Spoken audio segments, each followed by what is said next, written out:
ಇನ್ನಿನ್ನು ಗುಬ್ಬಿ ವಿಧಾನಸಭಾ ಕ್ಷೇತ್ರದ ವಿಚಾರಕ್ಕೆ ಸಂಬಂಧಪಟ್ಟಂತೆ ಹೇಳುವಂತಹದ್ದಾದರೆ ಲಿಂಕ್ ಕೆನಾಲ್ ಏನಿದೆ, ಲಿಂಕ್ ಕೆನಾಲ್ ಯೋಜನೆಯನ್ನು ಶತಾಯಗತಾಯ ನಿಲ್ಲಿಸಬೇಕು ಅಂತ ಹೇಳಿ ಇದೀಗ ಎಸ್ ಆರ್ ಶ್ರೀನಿವಾಸ್ ಅಭಿಪ್ರಾಯವನ್ನು ವ್ಯಕ್ತಪಡಿಸಿದ್ದಾರೆ. ಹೇಮಾವತಿ ಲಿಂಕ್ ಕೆನಾಲ್ಗೆ ಎಸ್ ಆರ್ ಶ್ರೀನಿವಾಸ್ ಇದೀಗ ವಿರೋಧವನ್ನು ವ್ಯಕ್ತಪಡಿಸಿರುವಂತಹದ್ದು ಇದೊಂದು ಅವೈಜ್ಞಾನಿಕವಾಗಿರತಕ್ಕಂಥ ಕಾಮಗಾರಿ, ಯಾವುದೇ ಕಾರಣಕ್ಕೂ ಕೂಡ ಇದನ್ನು ಮಾಡಬಾರ್ದು ಅಂತ ಹೇಳಿ ಶಾಸಕ ಎಚ್ಚರಿಕೆಯನ್ನು ಕೊಟ್ಟಿದ್ದಾರೆ. ರೈತರ ಹೋರಾಟದ ಭೀತಿ ಯೋಜನೆಯ ಬಗ್ಗೆ ಪ್ರಶ್ನೆಯನ್ನು ಎತ್ತಿರತಕ್ಕಂಥದ್ದು, ಕಡಿಮೆ ವೆಚ್ಚದಲ್ಲಿ ಅಗಲೀಕರಣ ಸಾಧ್ಯ ಅಂತ ಹೇಳಿ ಇದೀಗ ಸಲಹೆಯನ್ನು ನೀಡಿದ್ದಾರೆ. ಹೇಮಾವತಿ ಯೋಜನೆ ಕುರಿತು ತೀವ್ರವಾಗಿ ಚರ್ಚೆ ಆಗ್ತಾ ಇದೆ.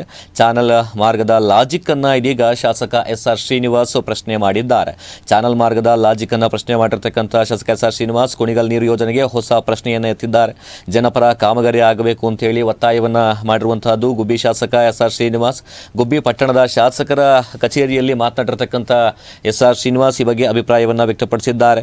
ಹೇಮಾವತಿಯ ಲಿಂಕ್ ಕೆನಾಲ್ ಕುರಿತು ಪ್ರತಿಕ್ರಿಯೆಯನ್ನು ಕೊಟ್ಟಿರ್ತಕ್ಕಂಥ ಶ್ರೀನಿವಾಸ್ ಪಟ್ಟಣದ ಶಾಸಕರ ಕಚೇರಿಯಲ್ಲಿ ಈ ಬಗ್ಗೆ ಹೇಳಿಕೆಯನ್ನು ನೀಡಿರ್ತಕ್ಕಂಥದ್ದು. ಉಪಮುಖ್ಯಮಂತ್ರಿ ಹಾಗೂ ಕಂದಾಯ ಸಚಿವರಾಗಿರ್ತಕ್ಕಂಥ ಡಾಕ್ಟರ್ ಜಿ ಪರಮೇಶ್ವರ್ ಕೊಟ್ಟಂತಹ ಪ್ರತಿಕ್ರಿಯೆಗೆ ಇದೀಗ ತಮ್ಮದೇ ಆದಂತಹ ಅಭಿಪ್ರಾಯವನ್ನು ವ್ಯಕ್ತಪಡಿಸಿದ್ದಾರೆ. 100ಕ್ಕೆ 100 ಕಾಮಗಾರಿ ಮಾಡೋದಕ್ಕೆ ಹೋದರೆ ರೈತರು ಹೋರಾಟಕ್ಕೆ ಮುಂದಾಗ್ತಾರೆ. ಅವೈಜ್ಞಾನಿಕ ಕಾಮಗಾರಿ ಮಾಡೋದ್ರ ಬದಲು ಅದೇ ಹಣಕ್ಕಿಂತ ಕಡಿಮೆ ಹಣದಲ್ಲಿ ಅಗಲೀಕರಣ ಮಾಡಬಹುದು. ಹೇಮಾವತಿಯ ಮುಖ್ಯ ನಾಲೆಯಿಂದ ಇಲ್ಲಿಗೆ ಚಾನೆಲ್ ಮೂಲಕ ಬರುವುದಾದರೆ ಇಲ್ಲಿಂದ ಕುಣಿಗಲ್ಗೆ ಚಾನಲ್ ಮೂಲಕ 20 ಕಿಲೋಮೀಟರ್ ಬರುವುದಿಲ್ಲ ಎನ್ನುವಂತಹ ಪ್ರಶ್ನೆಯನ್ನು ಎತ್ತಿರ್ತಕ್ಕಂತಹದ್ದು ಶಾಸಕರಾಗಿರ್ತಕ್ಕಂಥ ಎಸ್ ಆರ್ ಶ್ರೀನಿವಾಸ್.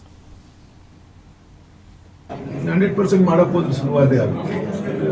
ಈಗ ರೈತರಿಗೆ ಇದು ಅವೈಜ್ಞಾನಿಕವಾಗಿರ್ತಕ್ಕಂಥ ಯೋಜನೆ ನೀವು ತಗೊಂಡೋಗಿ ಅದನ್ನೇ ವೈಡಲ್ ಮಾಡ್ಕೊಂತಾರೆ. ಇಲ್ಲಿ ಖರ್ಚು ಮಾಡೋ 1,000 ಕೋಟಿ ಅಲ್ಲ ಹಾಕಿದ್ರೆ 1,000 ಕೋಟಿಗಿಂತ ಕಡಿಮೆಲೆ ಆಗೋದು. ವೈಡಲ್ ಮಾಡ್ಕೊಂಡು ತಗೊಂಡು ಹೋಗೋದು.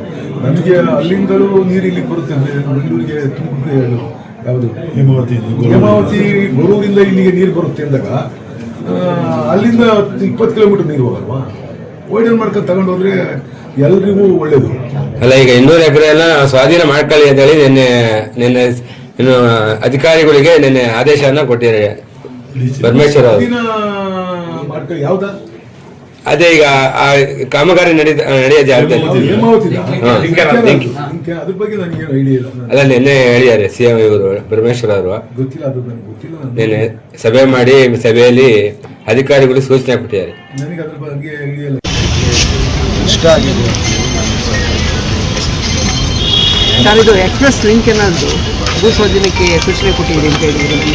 ಬಟ್ ಅದಕ್ಕೆ ಸಂಬಂಧಪಟ್ಟಂಗೆ ಈಗ ಆಪೋಸಿಟ್ ಅದಕ್ಕೆಲ್ಲ ಮಾತುಕತೆ ಆಗಿದೆಯಾ, ಹೇಗೆ ಸರ್? ಇಲ್ಲ, ಅದು ನಾವು ಅವರನ್ನೆಲ್ಲ ಕನ್ವಿನ್ಸ್ ಮಾಡೋದಕ್ಕೆ ಪ್ರಯತ್ನ ಮಾಡ್ತೀವಿ. ಲ್ಯಾಂಡ್ ಅಕ್ವಿಸಿಷನ್ನು ಏನು ಪ್ರೊಸೀಡಿಂಗ್ಸ್ ಇತ್ತು ಅದು ಸ್ವಲ್ಪಕ್ಕೆ ಸ್ಥಗಿತ ಆಗಿತ್ತು. ಅದನ್ನು ಈಗ ಶೀಘ್ರವಾಗಿ ಮಾಡಿ ಅಂತ ಹೇಳಿ ಈಗಾಗಲೇ ಮುಖ್ಯಮಂತ್ರಿಗಳು ಸೂಚನೆಯನ್ನು ಕೂಡ ಕೊಟ್ಟಿದ್ದಾರೆ. ಹಾಗಾಗಿ ಅದಕ್ಕೆ ಲ್ಯಾಂಡ್ ಅಕ್ವಿಸಿಷನ್ ಪ್ರೊಸೀಡಿಂಗ್ಸನ್ನು ಮುಂದುವರಿಸ್ತೇವೆ. ಕೆಲಸವನ್ನು ಕೂಡ ಪ್ರಾರಂಭ ಮಾಡ್ತೇವೆ. ಯಾರು ವಿರೋಧ ಮಾಡ್ತಾ ಇದ್ದಾರೆ ಅವರಿಗೆ ರೈತ ಸಮುದಾಯದಲ್ಲಿ ಕನ್ವಿನ್ಸ್ ಮಾಡೋದಕ್ಕೆ ಪ್ರಯತ್ನ ಮಾಡ್ತೀವಿ. ನೀವೇ ಕೂಡ ಅಲ್ಲ, ಇನ್ನು ಸರ್ಕಾರದ ತೀರ್ಮಾನ ಅಂತ ಹೇಳಿದ್ದೇನೆ. ನಾನು ವೈಯಕ್ತಿಕವಾಗಿ ಏನಾದರೂ ಹೇಳ್ಬೋದು. ಸರ್ಕಾರ ತೀರ್ಮಾನ ಆದಾಗ ನಾವು ಸರ್ಕಾರದಲ್ಲಿ ಇಟ್ಕೊಂಡು ಅದನ್ನು ವಿರೋಧ ಮಾಡ್ತಾ ಇದ್ದೀವಿ.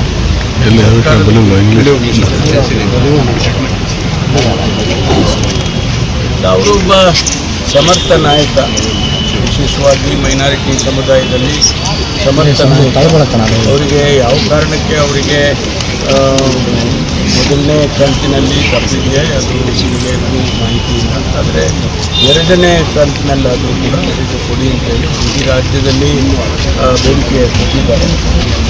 ನಮ್ಮ ವರಿಷ್ಠರು ಅದನ್ನು ಪರಿಗಣಿಸ್ತಾರೆ ಅಂತ ಅಂದ್ಕೊಳ್ತೀನಿ. ಸಾಮರ್ಥ್ಯ ಸಚಿವ ಒಳ್ಳೊಳ್ಳೆ ಕೆಲಸಗಳನ್ನು ಮಾಡಿದ್ದಾರೆ. ಅದರಿಂದ ಅವರಿಗೆ ಕೊಡೋದ್ರಲ್ಲಿ